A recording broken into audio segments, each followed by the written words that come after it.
এই ইন্টারনেট থেকে যেন এই চ্যানেলগুলি নামানো যায়, এবং আমার বিশ্বাস এইটা যদি করা যায়, আমাদের কেবল টিভির ব্যবসা যেমন মাঝখানে বন্ধ হয়েছিল, অ্যাটলিস্ট লাইন কমে নেই, 2টা 4টা 10টা করে কিন্তু লাইন বেড়েছে। আমার বিশ্বাস এই ব্যবসা আবারও আমাদের আগের জায়গায় আনা সম্ভব।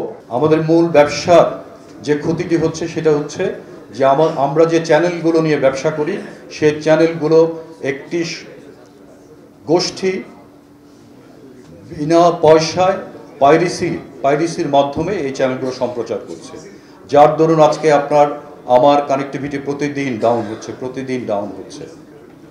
আপনারা দেখেছেন যে এই পাইরেসির বিরুদ্ধে আমরা সংবাদ সম্মেলন করেছি, এই পাইরেসির বিরুদ্ধে আমরা আমাদের অভিভাবক তথ্য মন্ত্রণালয়ে আমরা অভিযোগ করেছি, দাবি জানিয়েছি, ধর্মঘটের ঘোষণা দিয়েছিলাম।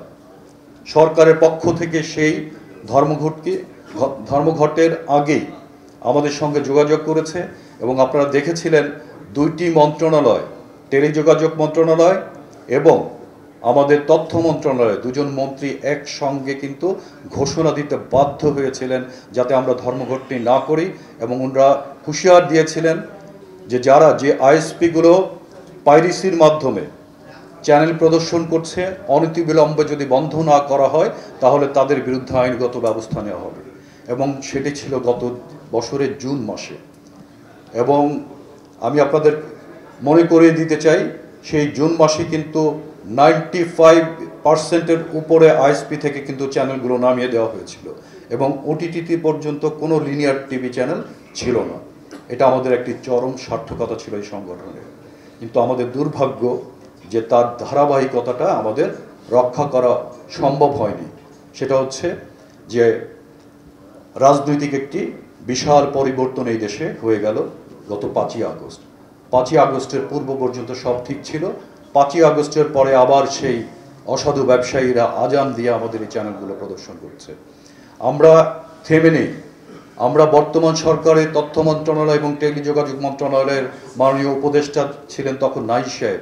আমরা 2 মাস যেতে না যেতেই আমার সংগঠনের সভাপতি সহ আমরা বেশ কয়েকজন গিয়ে ওনার সাথে দেখা করেছিলাম, এবং ওনাকে বিষয়গুলো আমরা বুঝিয়েছিলাম। উনি আশ্বস্ত করেছিলেন, বাট উনির প্রথম বক্তব্য ছিল যে আমি আসলে টেকনোলজিগুলো এতটা বুঝি না, কি হচ্ছে, আমার টেকনিক্যাল টিম নিয়ে আসলে বসতে হবে, তারপরে আপনাদের সমস্যাগুলো আমরা দেখছি। কিন্তু আমাদের দুর্ভাগ্য তারা আর দেখতে পারেনি। প্রায় 1 বছর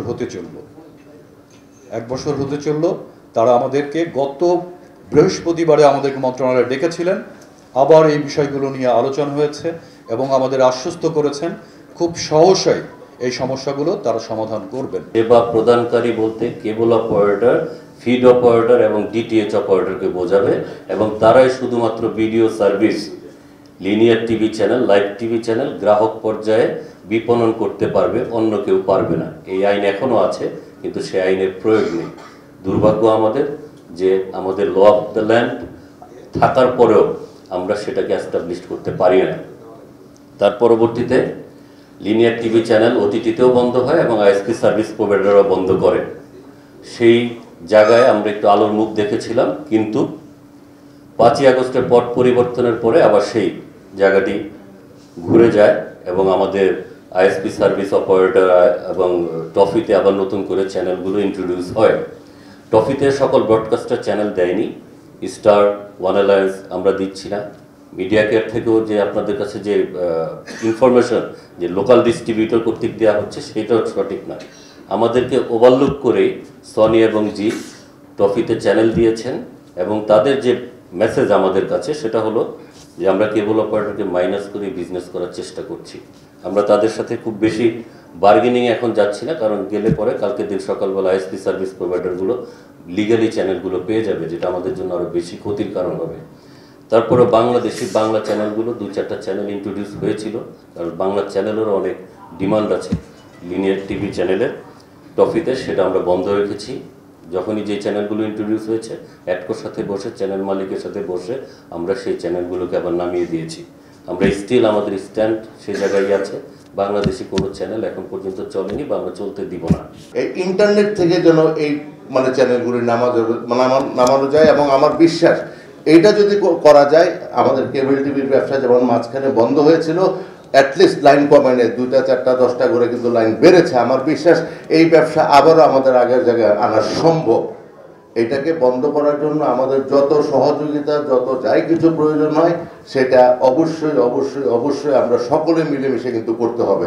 শুধু এখানে এসে যেদিন মিটিং হবে, সাধারণ আলোচনা সভা হবে, এসে শুধু কমিটি শুধু আমরা বিশোধগার করলাম, এই করলাম, এটাতে কিন্তু আমাদের উত্তরণ ঘটবে না। এই উত্তরণের জন্য 33 জনের 66টা হাত, আর আমরা আজকে সারা বাংলাদেশে যদি 700 ভোটারও যদি হয় তাহলে 1400 হাত।